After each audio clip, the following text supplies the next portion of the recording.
Hello everyone, welcome back to our channel. तो आज मैं आप सभी स्टूडेंट्स के लिए लेकर के आया हूं इंग्लिश के one of the most important grammar के क्वेश्चंस। देखो, ग्रामर के जो क्वेश्चंस होते हैं बहुत ही ज्यादा इंपॉर्टेंट होते हैं। तो आपको इनको ना सॉल्व करना बहुत ही ज्यादा जरूरी है। और ये जितने भी क्वेश्चंस हैं ये आपके PYQ बेस्ड क्वेश्चंस हैं। प्रीवियस ईयर में ऐसे क्वेश्चंस आए हैं और इस साल भी ऐसे क्वेश्चन आएंगे। तो इन क्वेश्चन को कर लिया तो फुल मार्क्स गारंटीड है आपके ग्रामर के अंदर। तो बिल्कुल भी एक भी क्वेश्चन को मिस नहीं करना है। अब इसके बाद में आता है question number second. Question number second में कहा गया है कि fill in the blank by choosing the correct option to complete this advertisement. ये एक एडवर्टाइजमेंट है जिसको कि आपको कंप्लीट करना है। तो ध्यान से देखिएगा, इसके अंदर कहा गया है are you looking for more books to read. क्या आप नई बुकें देख रहे हैं, रीड करने के लिए ज्यादा बुकें देख रहे हो। देन फिर इसके बाद में आता है due to popular demand we. अब देखिए यहाँ पर वी जो है ये कैसा सब्जेक्ट है, ये है हमारे पास में पैरेलल सब्जेक्ट है। अब पैरेलल सब्जेक्ट है, देन फिर इसके बाद में हम लोग आगे चलते हैं। ये आइडेंटिफाई करना बहुत ही ज्यादा जरूरी होता है कि जो हमारा सब्जेक्ट है वो किस तरीके का है। तो सब्जेक्ट क्या है, सब्जेक्ट हो गया पैरेलल। देन फिर इसके बाद में आता है कि we back are buy one get one offer. हम हमारे buy one get one offer के साथ में आ रहे हैं नेक्स्ट वीकेंड। तो देखिए यहाँ पर बात करी जा रही है नेक्स्ट वीकेंड की। तो यहाँ पे क्या होगा, ये होगा फ्यूचर टेंस की बात करी जा रही है। तो फ्यूचर टेंस में जब कभी भी आपका जो सब्जेक्ट है वो रहेगा पैरेलल, तो आप वर्ब के साथ में एस या फिर यस नहीं लगाते ना। तो अब देख लो इनमें से आप कौन सा सेलेक्ट करोगे। तो यहां पर आएगा ब्रिंग्स। तो ब्रिंग्स तो वैसे ही गलत हो गया, हमारी वर्ब के साथ में तो ये आएगा ही नहीं। फिर सेकंड आता है ब्रॉट। तो हम कौन सा पास्ट की बात कर रहे हैं। देन फिर इसके बाद में आएगा विल ब्रिंग। ये एकदम से सही ऑप्शन है। तो इसके लिए सी ऑप्शन एकदम से करेक्ट होने वाला है। बहुत ही ज्यादा सिंपल था, ये तो हर कोई सॉल्व कर सकता है। देन फिर इसके बाद में आता है अगला क्वेश्चन, क्वेश्चन नंबर 3 है। क्वेश्चन नंबर 3 के अंदर कहा गया है identify the error in the given newspaper headline and supply the correction. आपको एक हेडलाइन दिया हुआ है जिसका कि आपको एरर निकाल करके उसका करेक्शन बताना है। देन फिर उसके बाद में आपको उसको देना है। तो देखो ये जो क्वेश्चन होते हैं एरर करेक्शन वाले, इनमें ही सबसे ज्यादा गलती होती है। क्योंकि देखो सबसे पहले तो गलती भी आपको निकालनी है, फिर उसके बाद में उसको सही भी आपको ही करना है। तो इसमें जो गलती होने की चांसेस बहुत ज्यादा है। तो ध्यान से इसको रीड करना। तो इसके अंदर कहा गया है athletic star helps state says ahead of competition. तो अब जैसे आप इसको रीड करेंगे तो आपको आना चाहिए, क्या बोला गया है कि एथलेटिक स्टार हेल्प्स स्टेट, ठीक है, स्टेट। देन फिर इसके बाद में आता है स्टेज। ये सबसे ज्यादा गलत है, कभी भी स्टे के साथ में स्टेज नहीं आता। तो ये एकदम से गलत हो गया। तो यहाँ पे जो करेक्ट रहेगा, में जो एरर है वो है हमारे पास में स्टेज, इसमें एरर है और स्टे इसके लिए एकदम से इसका करेक्शन हो जाएगा। अब इसके बाद में आता है क्वेश्चन नंबर 4। क्वेश्चन नंबर 4 में देखिए कहा गया है कि select the correct option to fill in the blank for the given line from a doorway sign. एक डोरवे साइन है, उसके लिए आपको बताना है कि कौन से वाला मॉडल से इसके लिए सही होगा। तो सबसे पहले बोल दिया गया क्वेश्चन। अब देखिए क्वेश्चन का मतलब होता है अलर्ट, ठीक है। अलर्ट आपको पहले बोल दिया गया कि अलर्ट हो जाओ पहले ही। और फिर उसके बाद में आता है यू, फिर उसके बाद में फिल इन द ब्लैंक दिया हुआ नोट एंटर। देन फिर इसके बाद में एक और लाइन लिखी हुई है कि only employees are allowed beyond this point. तो यहां पर देखिए, यहां पर है एक स्ट्रॉन्ग आपको अपोजिशन मिल रहा है। तो यहां पे आप कौन से वाले मॉडल को काम में लेंगे। तो यहां पर एक है नीड है, मस्ट है, कुड है, या फिर डी के अंदर आपके पास में है माइट, ठीक है। डी ऑप्शन जो है वो है माइट। तो सबसे पहले माइट लिख रहा हूं मैं, माइट लिख रहा हूं, ठीक है, माइट। तो अब बताइए कि ए बी सी डी में से कौन से वाला ऑप्शन एकदम से करेक्ट होगा। जल्दी से कमेंट करके बताओ कि इसका आंसर क्या होने वाला है। तो देखो आपने इसका आंसर है ना बहुत ही सिंपल तरीके से सोच करके देना है कि स्ट्रॉन्ग किसके लिए, मतलब स्ट्रॉन्ग इनमें से मॉडल्स कौन सा होगा। नीड होगा नहीं, नीड की तो आ ही नहीं सकता। फिर सेकंड आता है मस्ट। मस्ट एकदम से सही लग रहा है कि यू मस्ट नॉट एंटर। तो यहां पर स्ट्रॉन्ग पॉसिबिलिटी के लिए हम लोग काम में लेते हैं, मतलब स्ट्रॉन्ग ऑपोजिशन के लिए काम में लेते हैं मस्ट को। तो और फिर उसके बाद में यहाँ पे बी ऑप्शन एकदम से करेक्ट हो जाएगा। कुड और माइट को हम लोग यूज नहीं लेंगे। देन फिर इसके बाद में आता है अगला क्वेश्चन हमारे पास में, क्वेश्चन नंबर 5। क्वेश्चन नंबर 5 में कहा गया है fill in the blank by using the correct form of the word in the bracket for the given portion of a diary entry. एक डायरी एंट्री गिवन है, उसके लिए आपको बताना है। तो देखो हमेशा याद रखो कि जो डायरी होती है उसको लिखी जाती है पास्ट में। आप जो भी पूरे दिन में करते हो उसको ही तो बताते हो ना कि हाँ आज मैंने ये किया वो किया, डायरी में वही लिखा जाता है। तो इसीलिए जो डायरी को लिखा जाता है वो लिखा जाता है पास्ट में। देन फिर इसके बाद में कहा गया है डियर डायरी, फिर उसके बाद में आता है कि today I saw most beautiful sunrise over the sea, I wish I could. फिर उसके बाद में यहाँ पर आपको बोला गया है बताओ क्या होगा, और वर्ड दिया है painting. It truly captures and preserve the beauty I witnessed. अब देखो विटनेस्ड का मतलब होता है कि मैंने देखा, ठीक है, जो मैंने देखा काश मैं उसको ड्रॉ कर पाता। तो यहाँ पर देखिए यहाँ पे इसमें जो बात करी जाएगी पास्ट की, तो पास्ट के अंदर जो पेंटिंग है वो पेंटिंग नहीं रहेगी, इसको आपको लिखना होगा, वो लिखना होगा, इसको चेंज करेंगे आप लोग, उसको में करेंगे पेंट। तो पेंट इसके लिए एकदम से करेक्ट ऑप्शन रहने, मतलब करेक्ट आंसर रहने वाला है। अब इसके बाद में आता है क्वेश्चन नंबर 6। क्वेश्चन नंबर 6 के अंदर कहा गया है कि select the option that identify the error in the museum plague and supply the correction for the same. आपको सिंपल से उसके अंदर एरर निकालना है, करेक्शन करना है। तो इसमें कहा गया है कि these buildings in argued on the 5th मतलब क्या लिखा हुआ है 29th of March 1954 was a former residence of a महाराजा। अब देखिए इनमें से क्या क्या एरर हो सकता है, आपको पॉसिबिलिटी दी गई है, दीज होगा, बिल्डिंग होगा, ऑन होगा, ऑफ होगा, कौन से वाला इसमें एरर होगा। तो जल्दी से, ये तो बहुत ही ज़्यादा सिंपल क्वेश्चन है। तो देखो ये क्वेश्चन तो आप लोगों को देना ही नहीं चाहिए था, इतना ज़्यादा आसान क्वेश्चन है। चलो इसका आंसर बताओ कि ए ऑप्शन होगा, बी होगा, सी होगा या फिर डी ऑप्शन होगा, कौन सा वाला ऑप्शन इसके लिए एकदम से करेक्ट होने वाला है। ठीक है, तो आप लोगों ने गैस कर लिया होगा, अगर जिसने नहीं किया है वो एक बार ध्यान से सुन लो। तो देखो यहाँ पर बोला गया है कि ये देखो यहाँ पर दीज जो है, दीज आएगा क्या बिल्डिंग के आगे, दीज बिल्डिंग क्या होता है, दिस बिल्डिंग होता है। तो यहाँ पर ये जो एरर रहेगा वो रहेगा दीज, और इसके लिए करेक्शन रहेगा दीज। तो ऑप्शन नंबर ए इसके लिए एकदम से करेक्ट हो जाएगा। अब इसके बाद में आते हैं क्वेश्चन नंबर 7 के ऊपर। क्वेश्चन नंबर 7 में कहा गया है fill in the blank with the correct option to complete the sentence below. आपको फिल इन करना है कि इसमें क्या आएगा और इसके एक करेक्ट सेंटेंस बन जाए। तो यहाँ पे बोला गया है you must have got good news. आपको कोई एक अच्छी गुड न्यूज मिली होगी, I could you celebrating. Then फिर इसके बाद में अब आप इसको किस तरीके से करोगे, तो ये तो बहुत ही ज्यादा सिंपल है कि आई कुड, तो यहाँ पर इसके अंदर आएगा हियर, इसके लिए एकदम से करेक्ट हो जाएगा क्योंकि ये सिंपल फॉर्म है। तो सिंपल के साथ में मतलब सब्जेक्ट सिंगुलर है तो उसके साथ में सिंगुलर फॉर्म ही आएगी, तो हियर इसके लिए एकदम से करेक्ट हो जाएगा। अब इसके बाद में आता है क्वेश्चन नंबर 8। क्वेश्चन नंबर 8 के अंदर कहा गया है कि read the conversation between lawyer and his client, complete the sentence by reporting the lawyers reply correctly. आपको जो लॉयर है उसके रिप्लाई को करेक्टली आंसर करना है। तो किस तरीके से होगा, तो सबसे फर्स्ट मैं आप लोगों को बताता हूं कि क्लाइंट बोलता है कि I am worried this is a very complicated case, कि ये केस बहुत ज्यादा कॉम्प्लिकेटेड है। लॉयर बोलता है don't worry I have never lost a case in my life. इसने बोला है कि मैंने आज तक मेरी जिंदगी में कोई भी केस नहीं आ रहा। जिस तरीके से आप लोग भी बोल सकते हो कि I have never lost marks in English exam, ठीक है, कि आपने भी इंग्लिश एग्जाम के अंदर कोई भी नंबर नहीं गंवाया। ठीक है, अब इसके बाद में यहां पर आता है कि द क्लाइंट वॉज वरीड, ठीक है, क्लाइंट वरीड था and as it was a very complicated case but his lawyer told him, कि उसके लॉयर ने उसे बताया। अब देखो यहाँ पे ये जो डोंट वरी है इसका कन्वर्जन क्या होगा, तो डोंट वरी का कन्वर्जन हमारे पास में हो जाएगा नॉट टू वरी। ठीक है, ये याद रखना कि डोंट वरी का जो कन्वर्जन हो जाएगा वो हो जाएगा नॉट टू वरी। आई को आप किस में कन्वर्ट कर देंगे, आई को आप कन्वर्ट कर देंगे ही में। ठीक है, नॉट वरी आई को हम कन्वर्ट कर देंगे ही में, और हैव को हम लोग कन्वर्ट कर देंगे हैड में। बस उसके बाद में काम खत्म है पूरा।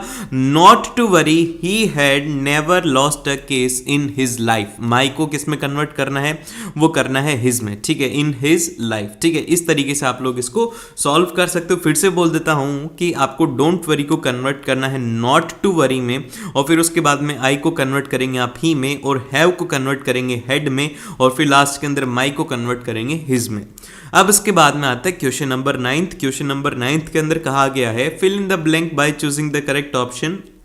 ये दिया गया है कि let us meet another day, neither Kavi और Samantha free today as they are in a tennis practice. अब देखो इसके अंदर ये जो क्वेश्चन है ये बहुत ही ज़्यादा इंपॉर्टेंट क्वेश्चन है, इसके लिए लगती है एक ट्रिक। अब देखो ट्रिक जो है वो आप लोगों को अगर पता नहीं है, अगर आपको पूरा इंग्लिश का फुल सिलेबस का रिवीजन करना है तो उस वीडियो का लिंक आपको यहाँ पर डिस्क्रिप्शन में मिल जाएगा, वहाँ से जाकर के आप इंग्लिश ग्रामर का एक ही वीडियो के अंदर पूरा अच्छे से रिवीजन कर सकते हैं। ठीक है, तो वो एक बार ज़रूर से देख लेना, वहाँ पर आपको ये ट्रिक मिल जाएगी। तो इसके अंदर आपको ये ट्रिक ये है कि जहाँ पर भी आपको नाइदर और नोर दिखे, जहाँ पे भी आपको नाइदर और नोर दिखेगा तो यहाँ पर जो हेल्पिंग वर्ब रहेगी ना हमारे पास में, हेल्पिंग वर्ब वो क्या रहेगी, वो रहेगी सिंगुलर। क्या याद रखना कि हेल्पिंग वर्ब जो है वो रहेगी हमारे पास में सिंगुलर, चाहे से इसके अंदर दो सब्जेक्ट हैं लेकिन वो अलग अलग हैं। तो यहाँ पर जब कभी भी आपको नाइदर और नोर मिलेगा तो आपके पास में सिंगुलर रहेगी। तो यहाँ पर सिंगुलर सिर्फ और सिर्फ एक ही है, वो है इज। तो डी ऑप्शन इसके लिए एकदम से करेक्ट हो गया है। इसके बाद में आता है क्वेश्चन नंबर 10। क्वेश्चन नंबर 10 जो है ये है नरेशन का क्वेश्चन है, बहुत ही ज्यादा सिंपल क्वेश्चन आता है। अयान और उसके मैकेनिक वीर के बीच में कन्वर्सेशन दी हुई है। अयान बोलता है कि by when do you think you can fix my car, आप कब तक मेरी कार ठीक कर दोगे। तो फिर उसके बाद मैकेनिक रिप्लाई देता है probably by tomorrow, I don't think your car has an any major issue, आपकी कार के अंदर कोई इशू नहीं है तो आप कल आकर के अपनी गाड़ी ले जाना। अब इसके बाद में यहाँ पर इनका कन्वर्सेशन इस तरीके से दिया हुआ है। Ayaan asked his mechanic Veer when he thought he could fix his car, कब तक वो उसकी गाड़ी ठीक कर देगा। फिर उसके बाद में वीर रिप्लाई करता है कि he could probably fix the car by. अब देखो यहाँ पर इसमें ना देखो ऊपर टाइम आएगा यहाँ पे कि कब तक वो ठीक करने वाला है, तो यहाँ पे टाइम आएगा। तो यहाँ पे जो टाइम है ऊपर आपने देखा कि यहाँ पर लिखा हुआ है बाय टुमारो। तो आपको पता ही है कि जब कभी भी हम कन्वर्जन करते हैं तो टुमारो को किस में कन्वर्ट करते हैं, टुमारो को हम लोग करेंगे द नेक्स्ट डे में। तो ये तो बहुत ही ज़्यादा सिंपल क्वेश्चन था, इसमें तो पढ़ने की भी जरूरत नहीं, सीधा द नेक्स्ट डे करके हम लोग आंसर करके टिक करके निकल जाते, पढ़ना भी नहीं था। और फिर इसके बाद में आता है क्वेश्चन नंबर 11 है। क्वेश्चन नंबर 11 में कहा गया है कि आइडेंटिफाई द एरर, आपको निकालना है फिर उसका करेक्शन भी बताना है। तो एरर आपके पास में गिवन ये है कि looking to buy a guitar, क्या आप गिटार खरीदना चाहते हो। The brand new guitar is for sale, it comes with a wooden velvet line guitar case, if interested contact me at this number for more details. और detail चाहिए तो आप इसके ऊपर कॉन्टेक्ट कीजिए। तो अब आपको यहाँ पर एरर क्या दिख रहा है, आप लोग एक बार ट्राई करो।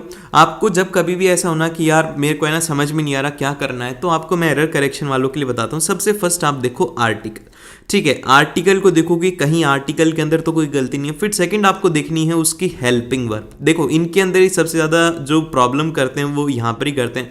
फिर थर्ड आपको देखना है हेल्पिंग वर्ब, जब आप देख लो उसके बाद में देखनी है आपको वर्ब, ठीक है। जब ये सब ठीक है तो फिर उसके बाद में आपको फोर्थ के ऊपर जाना है मॉडल्स के ऊपर, बस इनके अलावा कहीं से भी इसमें एरर करेक्शन में कुछ भी नहीं होता, ठीक है। तो हम लोग सीधा देखते हैं कि कौन से वाला होगा। तो सबसे पहले हम लोग देखते हैं आर्टिकल। तो इसके अंदर आर्टिकल कहाँ पर है, यहाँ पर है कि looking to buy a guitar, एकदम से सही है। फिर इसके बाद में नेक्स्ट जो लाइन है इसमें लिखा गया कि द ब्रांड न्यू गिटार, ये देखो मिल गई ना मिस्टेक कि द ब्रांड न्यू गिटार। अब देखो यहाँ पर है ना द नहीं आएगा। अब द क्यों नहीं आएगा भैया, द इसलिए नहीं आएगा क्योंकि द को वहां पर काम मिले थे जहां पर कि कोई एक स्पेसिफिक हो, ये स्पेसिफिक थोड़ी है, या फिर कोई यूनिक चीज हो उसके लिए काम मिले, तो ये स्पेसिफिक भी नहीं है, ये यूनिक भी नहीं है। तो यहां पर हम लोग द को नहीं लगाएंगे। तो द तो हो गया इसके अंदर एरर और इसका करेक्शन हो जाएगा ए, इसके लिए करेक्शन हो। अब यहां पर इसके अंदर जैसे कि आपको ऑनलाइन अपडेट के बारे में कहा गया है, इसको कंप्लीट करना है। The climate control comment and activist on a social media yesterday.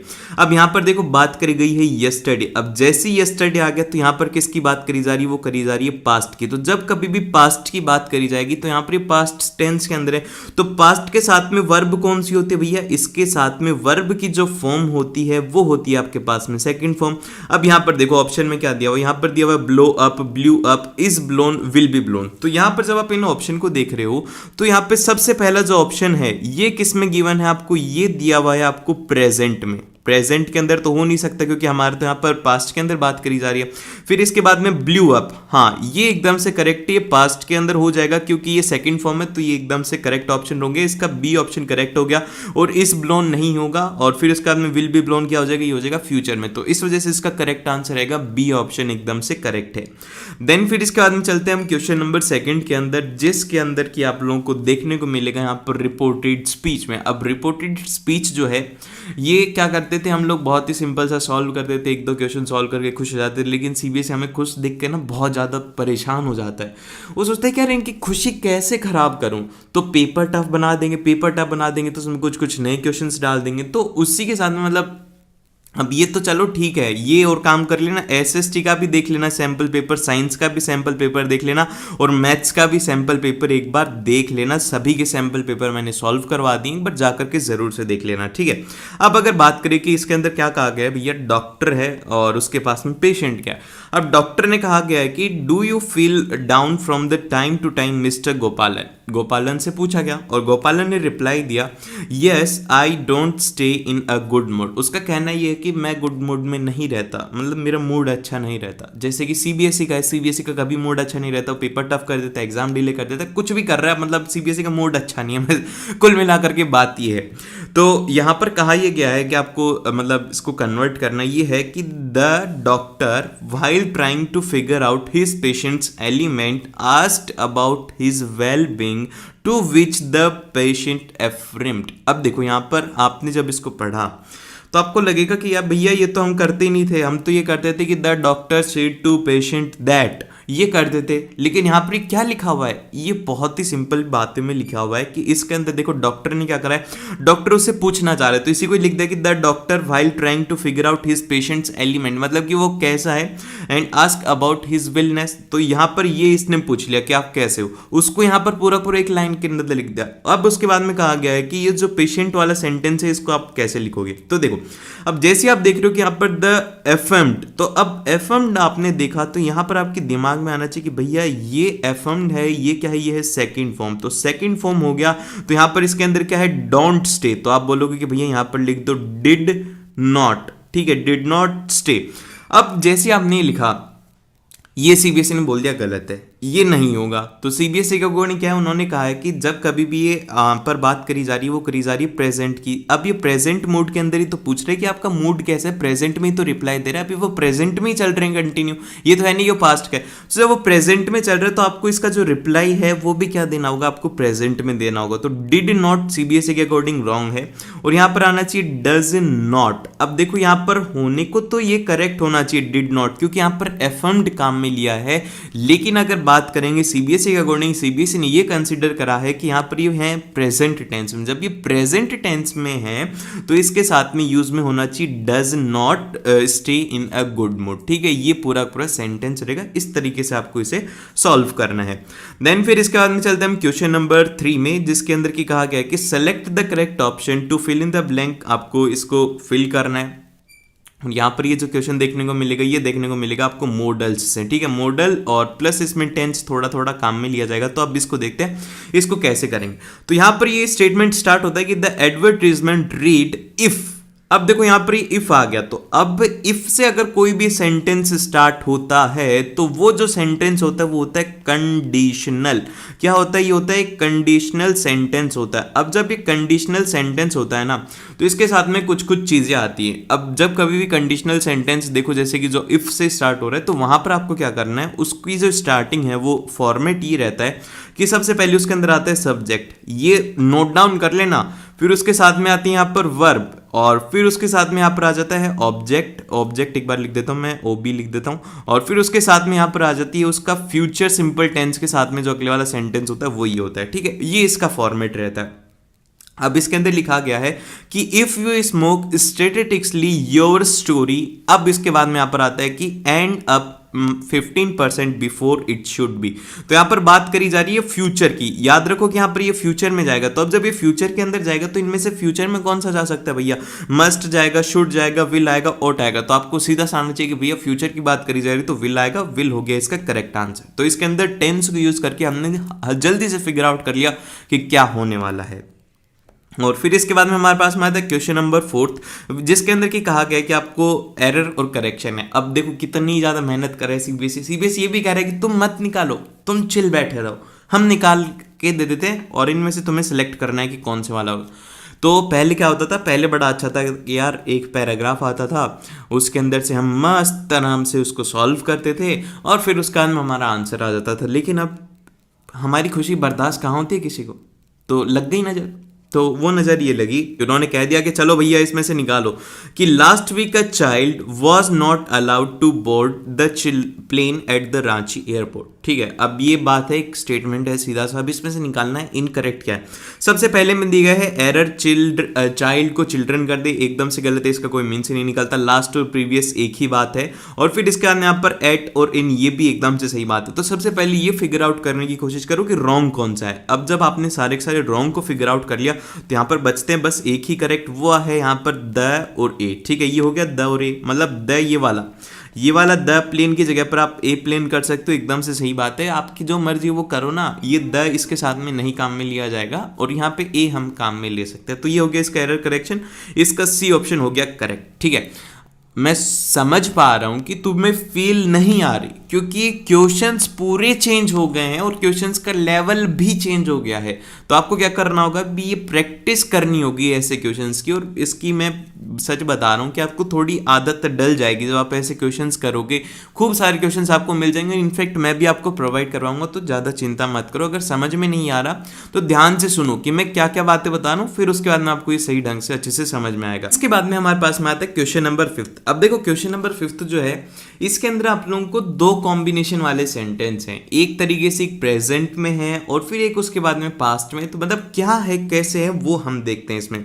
जैसे कि इसके अंदर कहा गया कि as I was standing on the dock. अब जैसे कि आपको जहां कहीं पर भी एज दिखे, एज दिख रहा है, या फिर आपको वाइल दिख रहा है, या फिर आपको उसी के साथ में व्हेन दिख रहा है, जब कभी भी इससे सेंटेंस स्टार्ट होता है तो यहां पर इसका मतलब ये होता है कि इसके अंदर एक से ज्यादा कॉम्बिनेशन होगा। तो इसको आपको समझना जरूरी है। अब जैसे आप इसको पढ़ते सेंटेंस को, I was standing on the dock, मतलब कि मैं डॉक के ऊपर खड़ा था, and looking out at a lake for the last time, और मैं लेक को देख रहा था लास्ट टाइम के लिए। तो ये हो गया फर्स्ट टेंस। और फिर उसके बाद में यहाँ पर आता है कि a feeling of emptiness over me darkness. यहाँ पर आपको फिल इन द ब्लैंक करना है। तो अब जैसे कि यहाँ पर देखो ये आ रही है फीलिंग, मतलब फीलिंग को एक बार समझ के देखो, फीलिंग क्या होता है।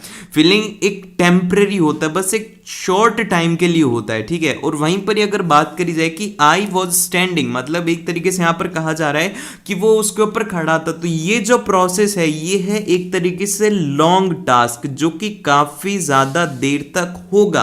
तो ये जो लॉन्ग टास्क है ये हमेशा किस में रहेगा, ये रहने वाला है आपके पास में प्रेजेंट में। ठीक है, यहाँ पे बात याद रखना, ये रहेगा प्रेजेंट में। और जो फीलिंग है, फीलिंग क्या होती है कि एक बार आती है फिर उसके अंदर चली जाती है, तो ये टेम्परेरी होकर के किस में चली जाएगी, ये चली जाएगी पास्ट में।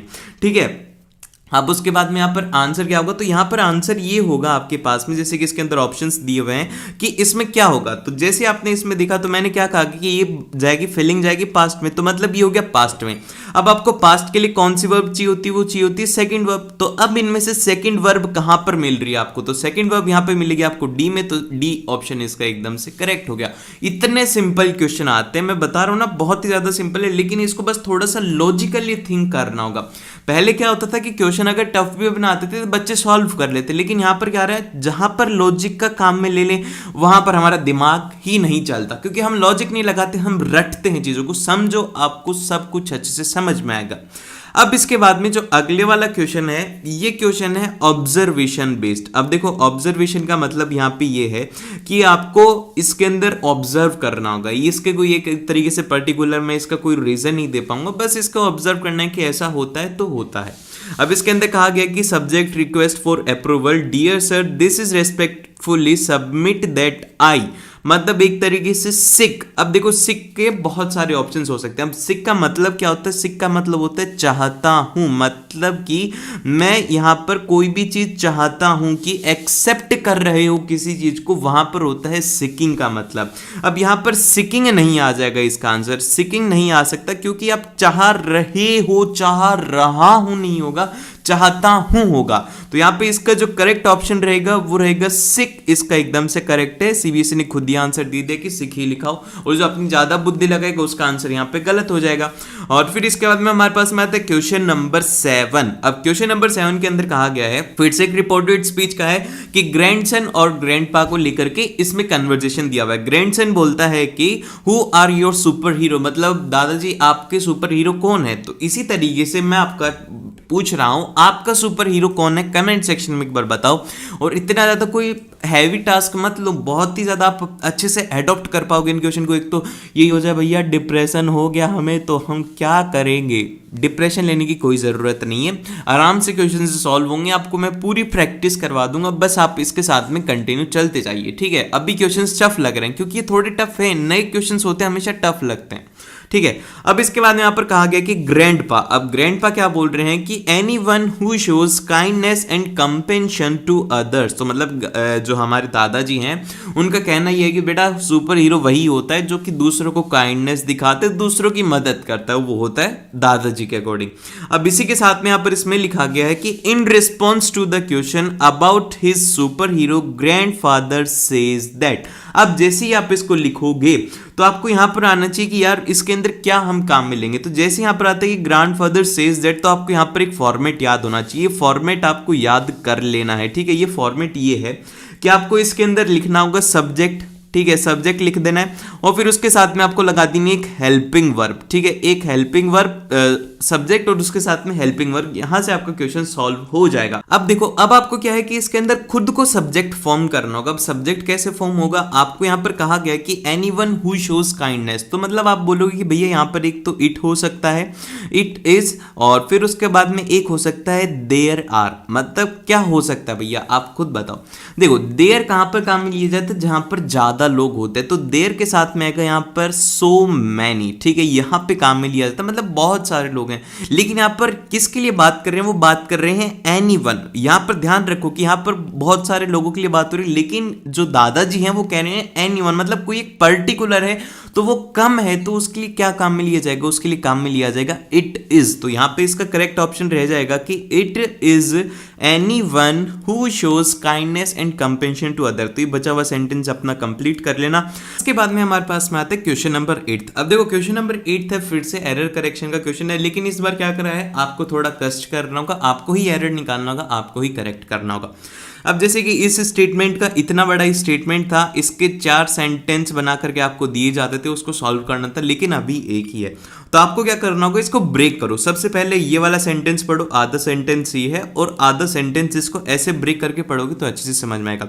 अब जैसे हम इसको पढ़ते हैं कि in order to balancing the sentiments of the eagle and the hawk. अब जैसे आप इसको पढ़ रहे हो तो आपके दिमाग में आ रहा है यार यहाँ पे कुछ ना कुछ तो है। अब जैसे मैं इसको थोड़ा ध्यान से पढ़ूंगा, इन ऑर्डर टू, तो यहां पर मेरे को मिल रहा है टू। अब जैसे ही टू होता है तो टू के साथ में आपको फॉर्मेट पता होना चाहिए कि टू के साथ में ऑलवेज क्या होता है, ऑलवेज, हमेशा जीवन भर में याद रखना, चाहे से धरती ऊपर की नीचे हो जाए, चांद मतलब कुछ भी हो जाए, मतलब ये मान लो कि इसके साथ में हमेशा वर्ब आती है, वर्ब के साथ में कभी भी आईएनजी नहीं आएगा। तो यहां पे जब आपने देखा तो आपको यहां पे मिला, यहां पर समझना ये बहुत ही ज्यादा हैवी है। ये टू जो है, टू को थोड़ा समझो। जैसे कि अगर मैं बोल रहा हूं कि आई लाइक टू डांस, और वहीं पर मैं ये भी बोल सकता हूं कि आई लाइक डांसिंग। अब जैसे कि इसके अंदर 2 स्टेटमेंट थे, आई लाइक टू डांस और एक था आई लाइक डांसिंग, तो मतलब मेरे को डांस करना पसंद है। तो यहाँ पे जो इसके साथ में वर्ब है वो हमेशा क्या रहेगी, सिंगल वर्ब रहेगी, आईएनजी नहीं आएगा। तो यहाँ पे इसके अंदर गलती क्या होगी, वो होगी बैलेंसिंग की। तो यहाँ पर आएगा कि in order to balance, balancing नहीं आएगा, बैलेंस आएगा। तो इसका जो करेक्शन हो जाएगा वो हो जाएगा बैलेंसिंग, ये हो गया, और इसका करेक्शन हो जाएगा वो हो जाएगा बैलेंस, ठीक है। ये हो गया इसका करेक्ट आंसर, ठीक है। इसे इस तरीके से आपको समझना होगा। देन फिर इसके बाद में चलते हैं क्वेश्चन नंबर 9 के अंदर, जिसके अंदर की कहा गया कि Sunil shared some information with Tariq about a holiday at a sea, report Tariq's question. आपको इसको रिपोर्टेड स्पीच में कन्वर्ट करना है। तो अब जैसे आप इसको कन्वर्ट करेंगे तो आप क्या बोलोगे कि तारिक सेड टू, तारिक ने क्या करा, तारिक सेड टू साहिल, यही करोगे ना, हाँ या ना, जल्दी से बताओ कि तारिक सेड टू किसको कहा है उसने, सुहिल या फिर सुनील है यार, मैं सुहिल बोल रहा हूँ, हाँ, सेड टू सुनील, ठीक है। ये करोगे या नहीं करोगे, जल्दी से बताओ कि यस और नो, जल्दी बताओ कि यस और नो। फास्टली इसका आंसर चाहिए मेरे को कमेंट सेक्शन में कि भैया 9th वाले के अंदर हम ये करेंगे या नहीं करेंगे। अब जो बोल रहे हैं कि भैया ये करेंगे उनका ये क्वेश्चन गलत हो जाएगा। अब करना क्या, यहाँ पे ध्यान से देखो ना, इसके अंदर कहा गया है कि उसने क्या बोला है, उसके साथ में कोई इन्फॉर्मेशन शेयर करी और यहाँ पर ही लिखा हुआ है कि did you enjoy travelling the sea. तो यहाँ पर ये क्या है, ये है क्वेश्चन। तो यहाँ पर सेड टू नहीं आएगा, यहाँ पर आएगा कि जो हमारा तारिक है, तारिक आस्क्ड, क्या करा है उसने, Tariq asked to Sunil that. अब ये यहां तक ये वाला एकदम से सही रहेगा, Tariq asked to Sunil that. अब उसके बाद में यहाँ पर आपको एक छोटा सा चीट कोड देता हूं मैं, वो चीट कोड ये है, इस चीट कोड को नोट कर लेना एग्जाम के अंदर, ये एग्जाम में बहुत ज्यादा हेल्प करेगा। चीट कोड में ये है कि जब कभी भी अगर आपको कोई भी क्वेश्चन मिलता है जिसके अंदर की डिड है, तो डिड के साथ में आपको आंख बंद करके क्या करना है, डिड को आपको कन्वर्ट कर देना है हेड के साथ में, डी को हेड में कन्वर्ट कर देना और उसके साथ में थर्ड फॉर्म लगा देनी है। ठीक है, ये है भैया काम की बात, डिड के साथ में डिड को कन्वर्ट कर देना है हेड और उसके साथ में थर्ड फॉर्म लगा करके उसका काम खत्म कर देना। तो अभी वही यहां पर करा गया। तो यहां पर Tariq asked to Sunil that he, यहां पर यू को किस में कन्वर्ट कर देना, वो कर देना है ही, और फिर उसके बाद में यहां पर कर देना है he had enjoy travelling by sea, और यहां पर क्वेश्चन मार्क नहीं लगाना है। ये समझ में आया? फिर से बता रहा हूं कि इसके लिए चीट कोड ये है कि जब कभी भी अगर आपको कहीं पर भी सेंटेंस में मिलता है जिसको कि आपको रिपोर्टेड में कन्वर्ट करना है, डिड आ रहा है, तो डिड को आपको आंख बंद करके कन्वर्ट कर देना है हेड और उसके साथ में लगानी देनी है उसकी थर्ड फॉर्म, और फिर उसके पहले आपको सिंपल सा लिखना है कि he had enjoyed by travelling a sea. ठीक है, ये हो गया इसका करेक्ट। फिर इसके बाद में हम चलते हैं नेक्स्ट की तरफ। मैं एक बार इसको थोड़ा क्लियर करते तो बहुत ही ज्यादा वो हो गया, इसमें क्या बोलते हैं इसको, बहुत ही ज्यादा वो हो गया यार। उसके बाद हम चलते क्वेश्चन नंबर 10 के अंदर, जिसके अंदर कहा गया है कि fill in the blanks by choosing the correct option to complete the slogan by the ministry of child welfare. तो अब क्या होगा इसके लिए, जैसे आप इसके अंदर जाएंगे तो आपको दो चीजें देखने को मिलेंगी कि क्या हो सकता है क्या नहीं हो सकता। तो अब इसके अंदर मॉडल्स काम में लेने, तो मॉडल काम में लेना है, तो मॉडल जैसे आप पढ़ोगे कि तो we can afford to neglect a children think twice. तो ये कैसे हो सकता है यार, ये बहुत ज्यादा आसान है, कैन आ जाएगा, क्योंकि क्या हम अफोर्ड कर सकते हैं, कैन वी अफोर्ड, तो यहाँ पे और तो इसके अलावा कुछ हो नहीं सकता, तो सी ऑप्शन इसका करेक्ट हो गया। सबसे ज्यादा इजी क्वेश्चन था ये 10th वाला। ठीक है, अब इसके बाद में यहाँ पर आता है क्वेश्चन नंबर 11, जिसके अंदर की कहा गया है, फिर से एक स्टेटमेंट है किसके बीच में, लता के बीच में और उसके पिताजी के बीच में। उसके फादर बोलते हैं कि why ask so many question Lata. अब उसके बाद में लता रिप्लाई देते हैं कि I believe that if you don't know the answer keep asking till you do. मतलब उसका कहने का मतलब ये है कि बेटा तुम इतने क्वेश्चन क्यों पूछते हो, मुझे आंसर नहीं आते। तो बेटी बोलती है कि पापा देखो सीधी सी अपनी फिलॉसफी के, अपने को जब तक समझ में नहीं आता अपन पूछते हैं।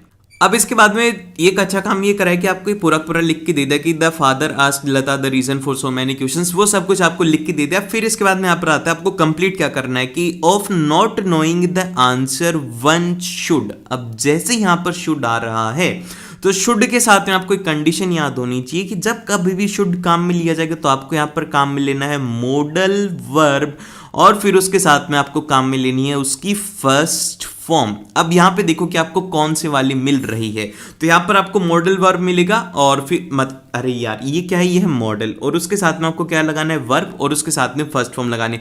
तो अब जल्दी से इसका आंसर बताओ कमेंट सेक्शन के अंदर कि इसका आंसर क्या रहने वाला है। जल्दी जल्दी जल्दी इसका आंसर बताइए। तो अब जैसे आप इसका क्वेश्चन देखेंगे तो आपको यहाँ पर आंसर मिलना चाहिए कि cap asking till one does. तो ये हो गया इसका करेक्ट ऑप्शन, ये ऑप्शन इसका एकदम से करेक्ट हो गया है।